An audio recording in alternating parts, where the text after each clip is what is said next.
Morning, everyone. This is Friday's update. It is the 14th of February 2025. So I'll start with the satellite so we can see what's happening before we get into the finer details. There's not a lot of change over the last 2 days, and that's due to Zelia here being almost stalled across the country. While it's stalled, this is perfect for what we want regarding future rain for southern parts of Western Australia, and more so the progressive storm event that we're looking for down into eastern Australia.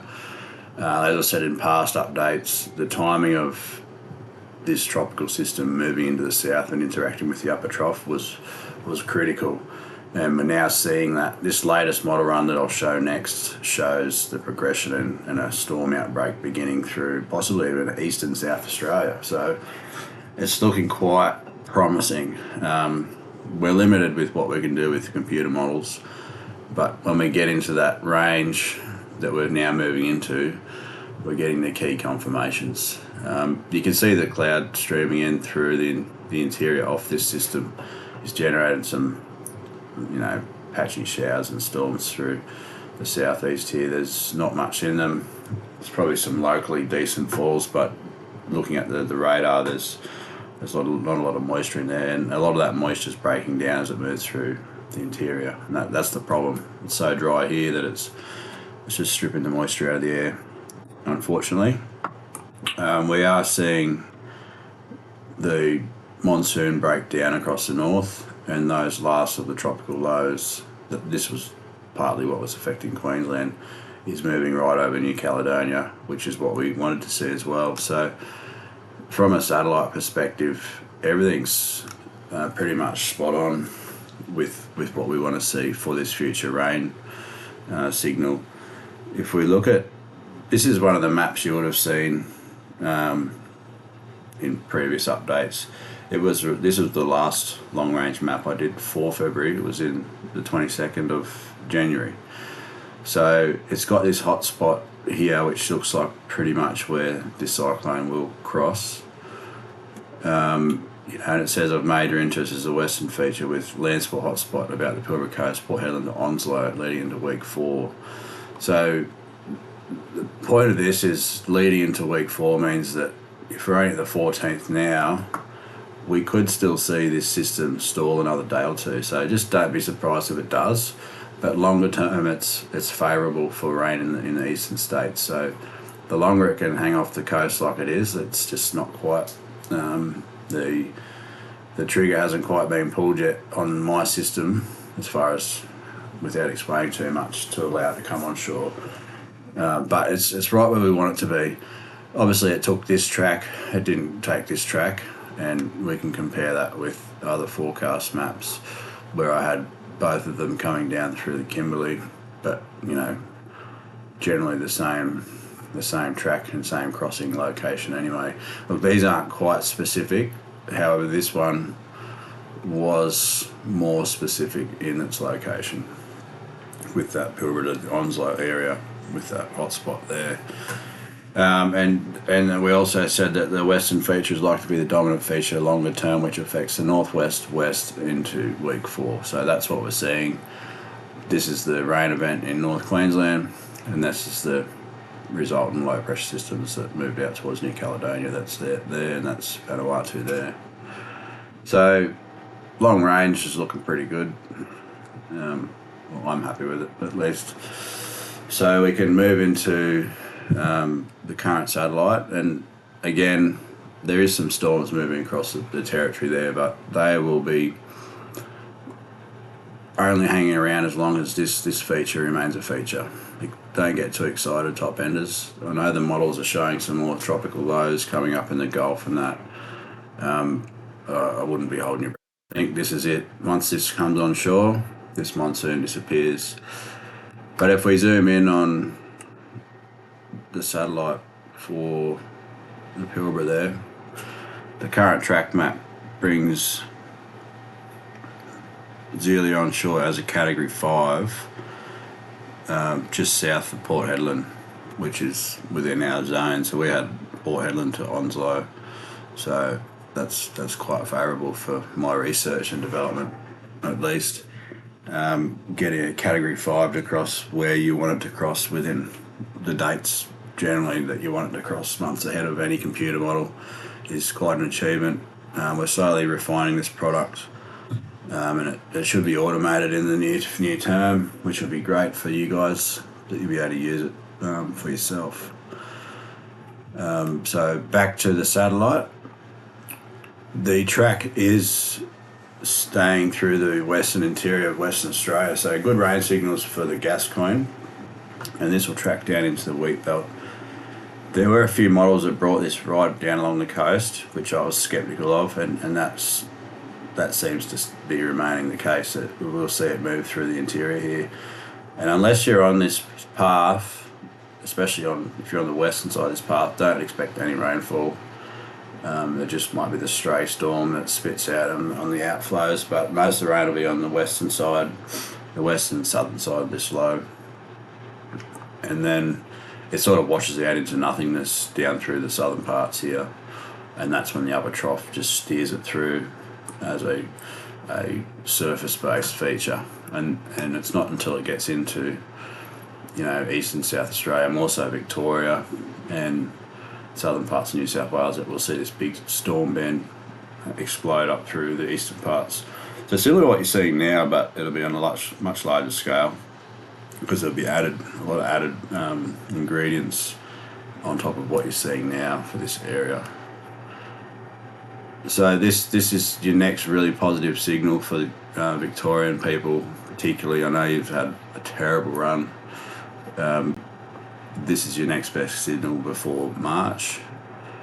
And again, as this storm feature moves through, you see these troughs, they push through the east, and then the rest of the trough sort of arcs up through the eastern parts of Australia, and you'll get the remnant storms like you're seeing here pushing into Queensland.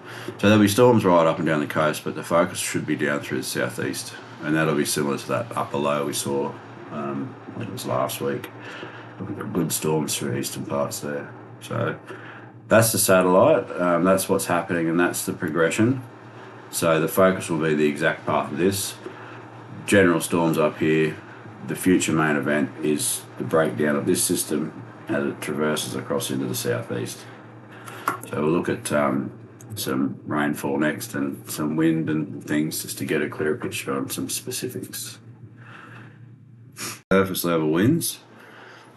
There's 3 wind layers that we use in general terms to determine what can happen and what direction things should move. So the surface levels, where some of your moisture comes in, and your surface-based features, the surface troughs and things, a lot of your heating occurs. Your mid-levels is where most of your moisture will sit, and that's to about 850s, 1500 metres. And you'll get a lot of steering of influences from this level. And you'll see that, of note, at this specific level, you've got stronger winds to the south of the tropical cyclone as opposed to the north. So that's what's sort of, you can imagine someone's underneath that, pushing that storm sort of to the northwest, and that's what's literally holding it offshore. And this will stop very soon, and this wind here will overcome that force, and it'll win the battle and push it into the south. You can see there's limited moisture coming in through northern parts of New South Wales and southern Queensland, and so because at the surface level we've got that trough. This is on the satellite, we see that little storm band coming through on this trough. Because there's no moisture attached to it, well, not much moisture, you see this easterly flow here doesn't quite feed right into it. There's a bit of a breakdown here, and this is why there's not much rain in it, because there's absolutely no moisture coming in from the Coral Sea, because this up trough, mid-level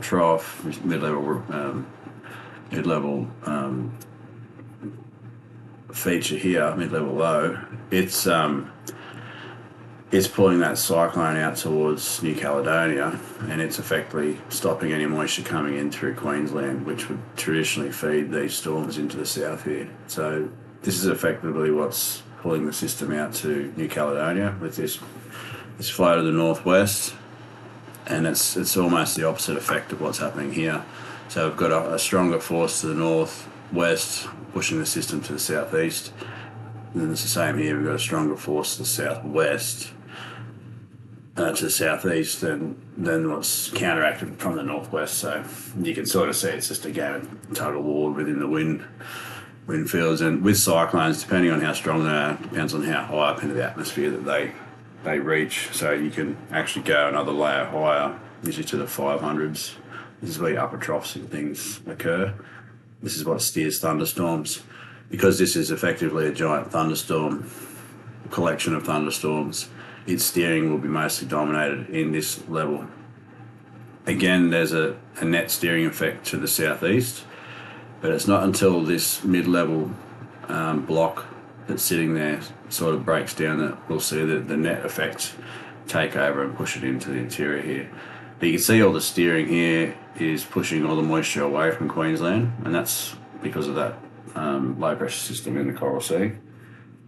And then the upper trough here, which is attached to that surface trough, this will help to build thunderstorms, which is what we're seeing, but because there's no moisture, there'll be limited rainfall.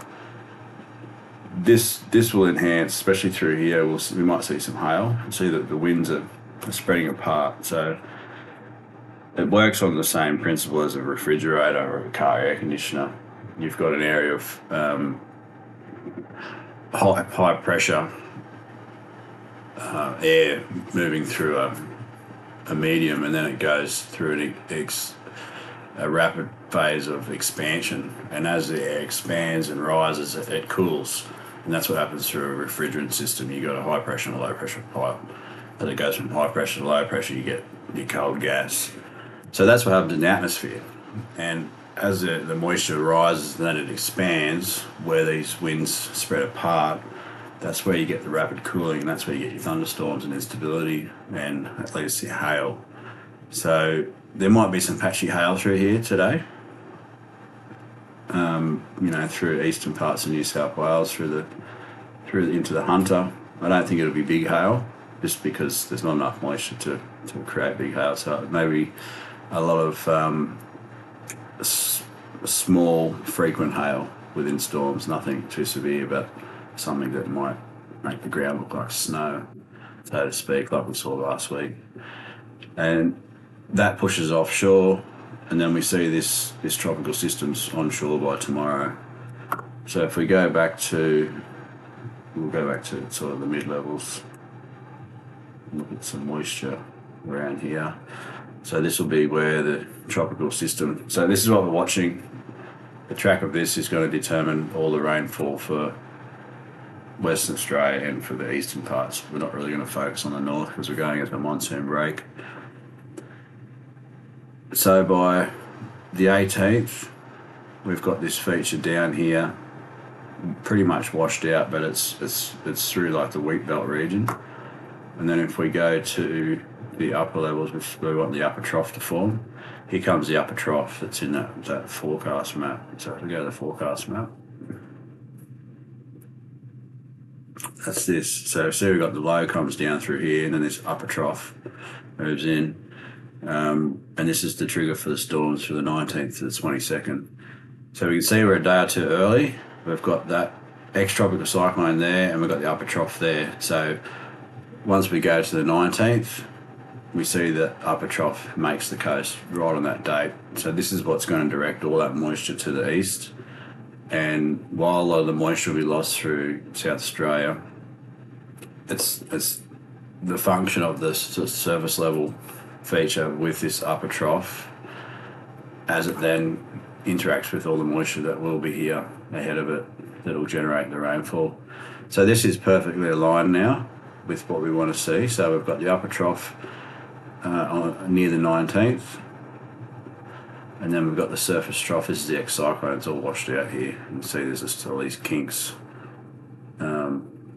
in the wind streams there, and that's it there. That's the old cyclone there, whatever's left of it. And so there'll be a big upper trough here that'll pull in through the following days, And if we go through to around the 23rd, you can see there's that trough there. This is on the surface levels now. This is what's going to be your thunderstorm system. Give or take a few days. We might be a couple of days off here, but then go back up into the higher levels again. So we can watch this trough come through in the upper levels. So this is it here. This will redirect everything. There it is there. So it's quite pronounced. It should be up. It should jack up higher than what it's shown there. And I think it'll move across a bit faster than shown too, because it needs to be from the 19th to the 22nd. On the surface levels, there should be a big high pressure system here that pushes that southerly surge up the coast as well. And that's a big component of what we need to see. And it's the interaction of all these mechanisms that'll generate these storms. So very good agreement on the projection of the cyclone, the upper trough, and the formation of features through the east into around the 22nd. So we'll have a look at rainfall next. So this is rainfall, daily rainfall totals for the week ahead. Usually there's a guide, as you do with all rainfall outlooks as to where the rain will occur.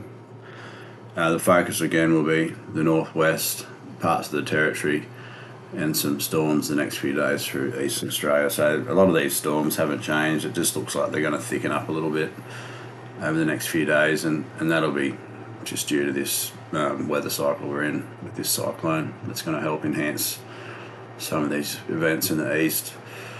So yeah, we've got the models expect Zelia to move on shore from today, the 14th, which this is a significant system, and that's a category 5. It's pretty much as strong as they get. So the guys in Port Hedland and along the Pilbara coast no doubt will be locked down now. A lot of the mine sites have very good cyclone shelters, they use similar shelters actually to when we worked underground. I used to work underground.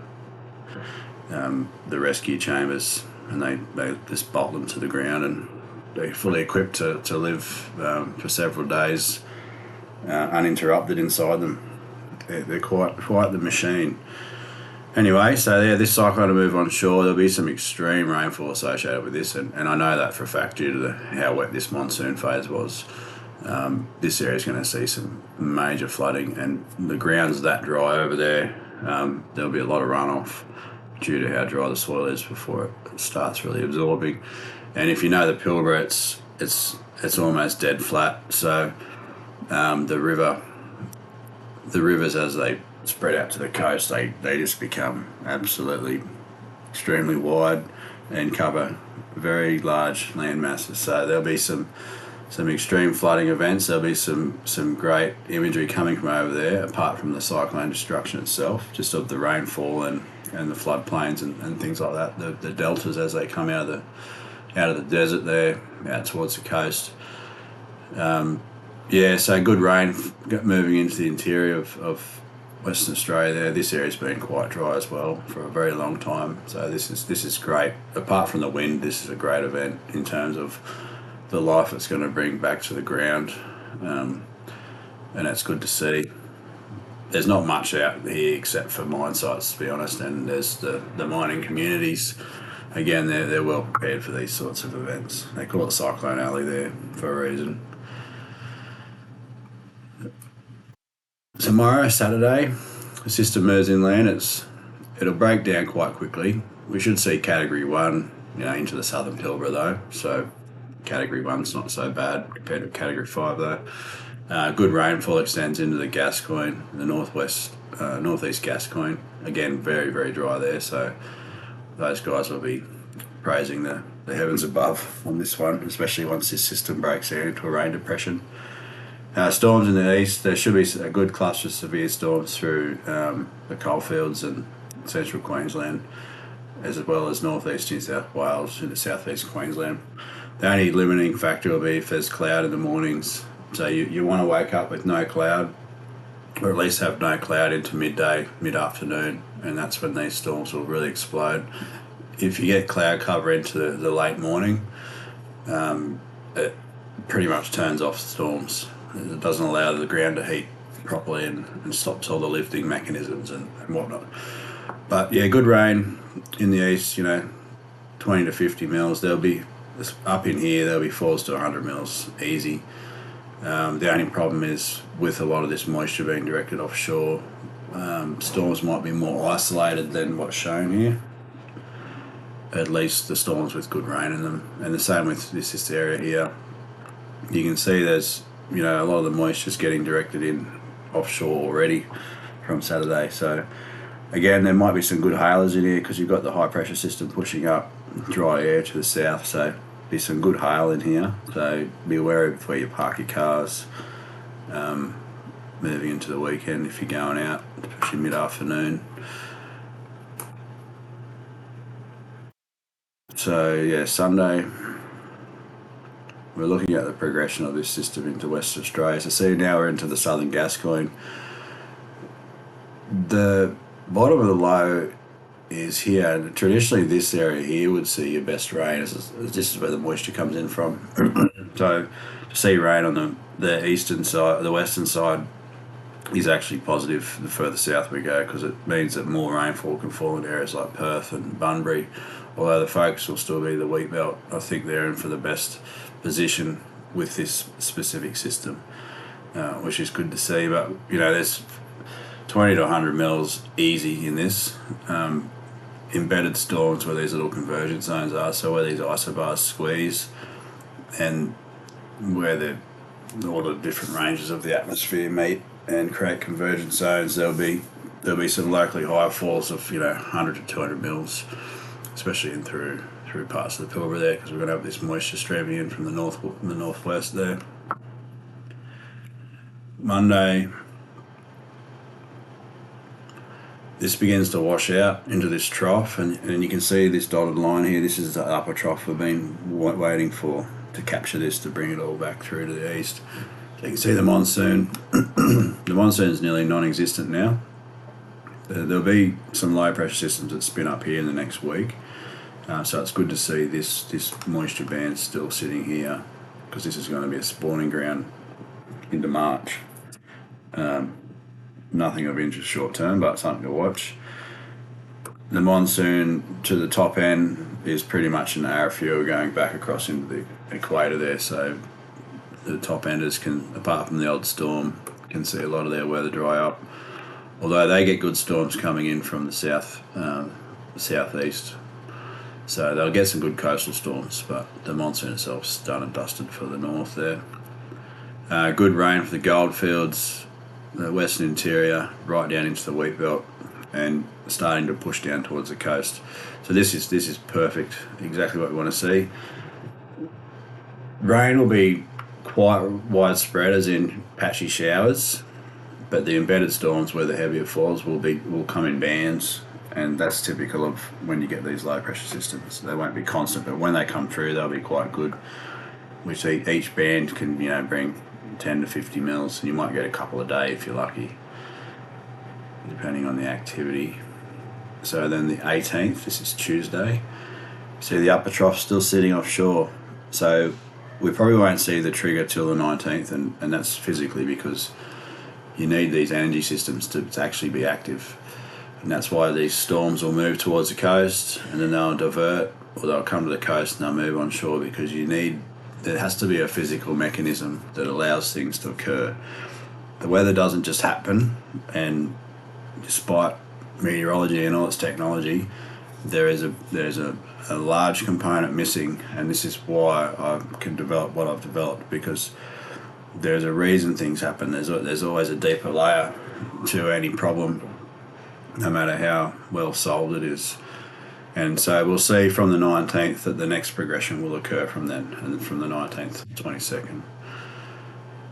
So yeah, patchy storms and showers through the southwest. So this is still a fantastic outcome for our southern farmers, because I think since September things have been quite dry for this area.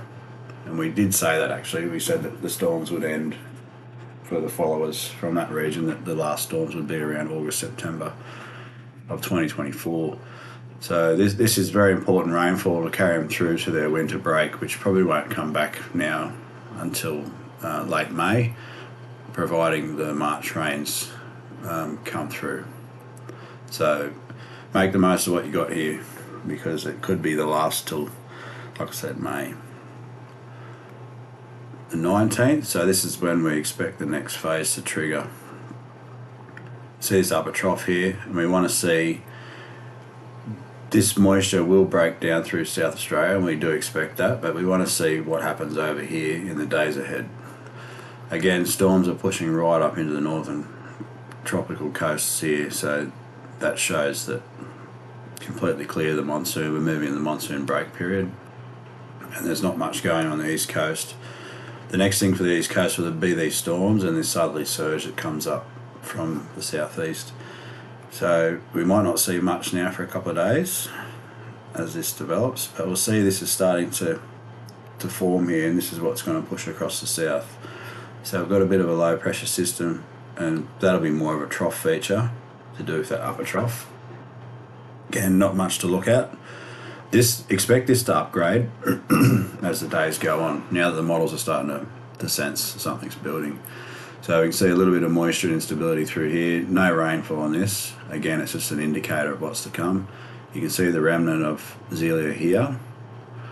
And then Saturday the 22nd, we're starting to see this move through. This should move through a bit faster than what's shown. I would expect this to be further east by the 22nd. So again, there will be some change in the models, but the general outlook's correct.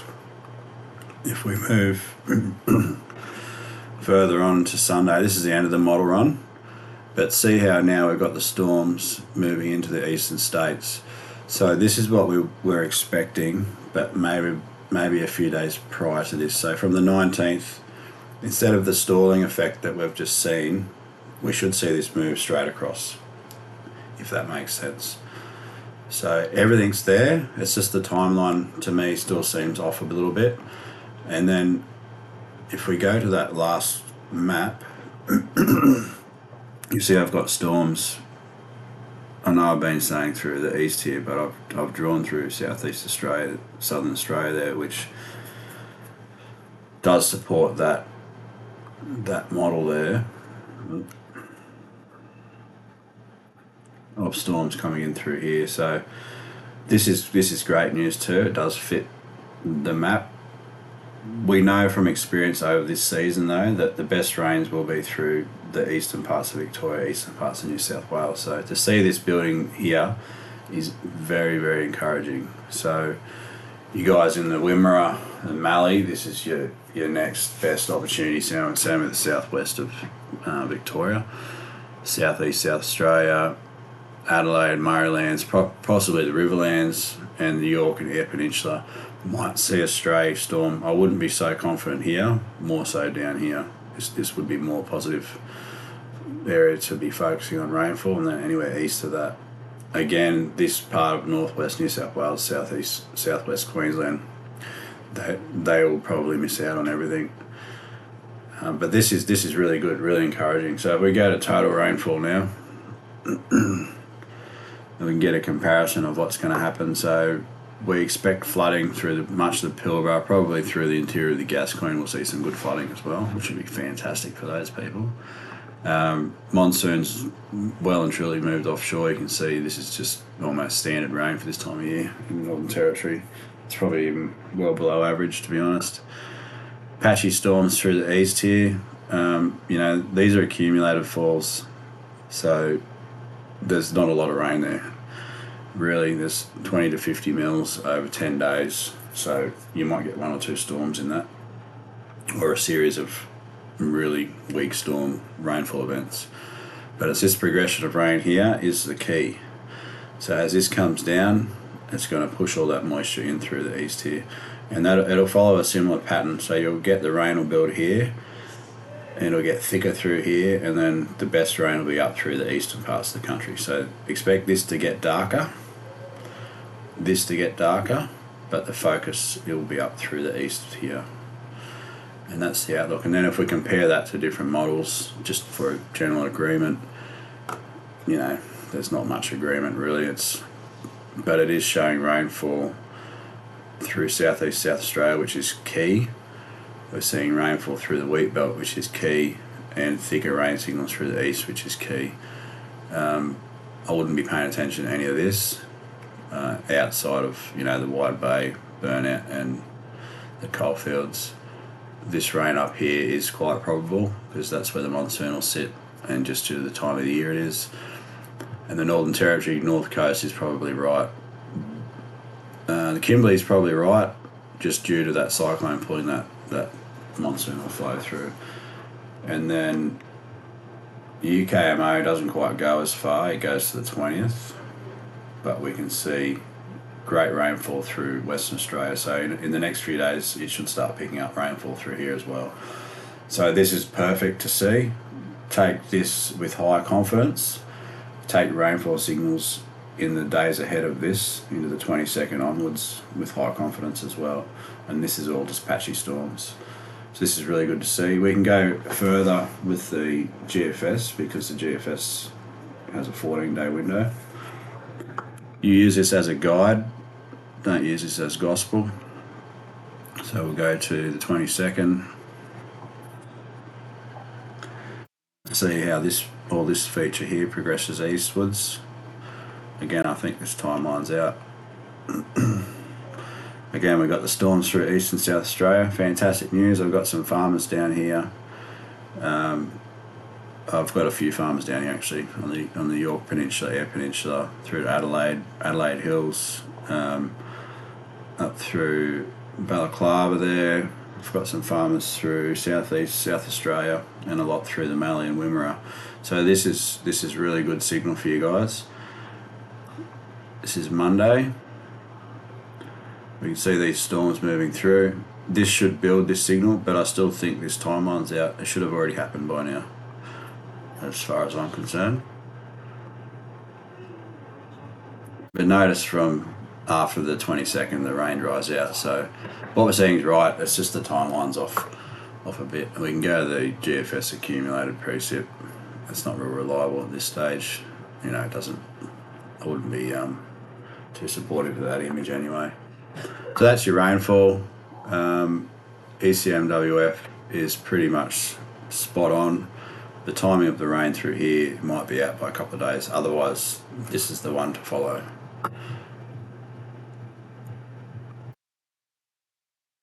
Other model we can use that's been getting a bit of attention lately is the new ECMWF AI model. It's not overly reliable. I know people hear AI, so they give it 100% credibility, but it does show good trends, which is good, and because it's a self-learning model, it will get better quickly over time. So it's been quite persistent with this system coming in through southern Western Australia there for about 2 weeks, which is good, but it's been pretty hit and miss in the east, and it'll show trends early and then it breaks down, and then towards an event actually happening it'll be pretty reliable with the outcomes. So you can use this one, but don't just think it's 100% because it's got AI written on it, like a lot of online chats might suggest. So if we follow this one, we can see the storms moving offshore now into the weekend, which will be containing hail and patches of rainfall. Again, we're going to look at the progression of this system. This brings the system down through the wheat belt, but notice it doesn't quite bring it to the coast, which is something that I'm a bit sceptical on as well. I'd like to see this just inland of the coast. So that's following a very similar path. And then we go to the 19th. The red lines in this one indicate the upper level trough, the 500 HPA level. And that's what pushes it. It pushes it straight to the east. So we're on the 20th now. And then we've got the feature moving in. So this is probably a better setup. So we'll see how the timing goes. Again, so we've got the storms through South Australia from the 22nd. And they seem to be sitting a bit higher with this Model 2, which is probably more ideal for what we want to see as well. So good rain through Victoria. But see, this one breaks it down quite early. I'd still like to see the storms push up through the east. So there is still some variability in that model run. But the early stages of this progression for areas, these areas actually need it the most. So if we don't see the rain in the east here, I'll still see this as a favourable outcome, because this is probably one of the driest areas at the moment for the country in terms of farmland outside of Western Australia. So again, this is still a great result for this particular area. And again, that's the 22nd when that passes through there. So the timeline's about right, but we want to see the storms through the east. We can go to the weekly outlook. This is a free model, by the way. This is Tropical Tidbits, so get familiar with this. You can use this at your own discretion. It's quite easy to interpret. You just need to always use it with satellite, so you can teach yourself what means what as things occur. So we use this as the weekly rainfall outlook. Use it as a guide. Use it with long-range maps. When you see it match up with the long-range maps, you know it's going to be more reliable than other times. So this week, from the 13th to the 20th, we know the rain's going to be focused in the west. The week after has got from the 20th to the 27th, rains in the east. And this is why I still think that storm system that comes through here is going to push up through the east, because we've got this moisture anomaly there. And none of the weather models show that. So that tells me that's the gap between the wet signal here and the wet signal here. So that means the rainfall should be all right up through here in terms of storms, not blanket rainfall. So that's a really key indicator there into the second half, the week 4 of February. March shows the monsoon break period, which we expect. There will be tropical cyclones forming out here. There'll be it'll look like a monsoon phase, but the monsoon should be further east. There'll be a strong northwesterly component there. This is week 2 of March. We don't expect much then. Again, we're in the monsoon break. There will be storms and whatnot. This is our wettest part of the year, so to see anomalies here doesn't really mean a lot, because there'll still be rainfall. Just won't be phenomenal rainfall. And then we see the monsoon start to return as we get towards week 3, and this is when that big wet phase builds from now into the end of the month. So we should start to see, and we see the moisture builds in week 4. This is when that really wet period we had in February returns, and it extends into April. So this is really positive signs of a big monsoon burst to finish the season. Huge rainfall anomalies. And notice average to above average rain signals across the south. See how they break down into the end of the month? This shows that this is a national wet period. Something I've been saying for a while now. So as we move into March, average to below average across the country. And as we move towards the middle of March, we see those anomalies start to even out. We're getting above average in the south and below average in the north. And then we see pretty much an above average outlook, except for the interior here. But that'll fill in. So that's a really good outcome in terms of rainfall. We can go to the monthlies. These aren't very reliable, so you again use them as a guide. It's saying March is going to be below average nationally. I don't believe that. So then we can compare that with other models. This is showing a bumper month. This would be more probable. And this is another model. So we've got 2 out of 3 that are showing a very wet March, which is what I'll be sticking bias to. And see, they've got the similar regions from the northwest into the southeast. So very wet for the north. Renewed flooding across northeastern Australia. There'll be a sort of cyclone that comes in through the Gulf. If it doesn't come in through the Gulf, it'll recurve in through there. And there should be a cyclone for the northwest as well. So that's the outlook for March. Everything's looking really good at the moment. I'll post some more videos over the weekend, just some quick snapshots, just to keep things updated as they're occurring.